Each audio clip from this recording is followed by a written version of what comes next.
অনেক অভিভাবকরাই অসচেতন থাকেন যে ছেলে বাচ্চার অন্ডকোষের থলেতে নেই, থাকলো না, অসুবিধা কোথায়। এটি নিয়ে আমরা মাথা ঘামাচ্ছি না, কারণ বাচ্চা খুবই ছোট, বড় হোক। অনেকগুলো অসুবিধা আছে, তার মধ্যে প্রথম এবং প্রধান যে অসুবিধাটি সেটি হলো যখনই 12 মাস বয়স হয়ে যাবে বা 1 বছর বয়স পূর্ণ হয়ে যাবে, এরপর থেকেই কিন্তু বীর্য উৎপাদনকারী যে কোষ থাকে অন্ডকোষে সেগুলো নষ্ট হয়ে যাবে।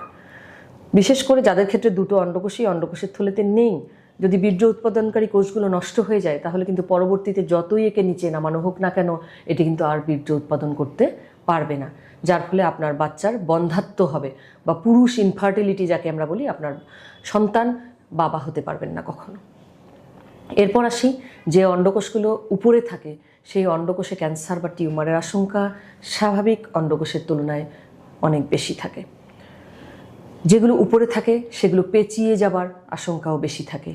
কুস্কিতে যেগুলো থাকে একটু উপরে সেগুলো আঘাতপ্রাপ্ত হবার ঝুঁকি বেশি থাকে।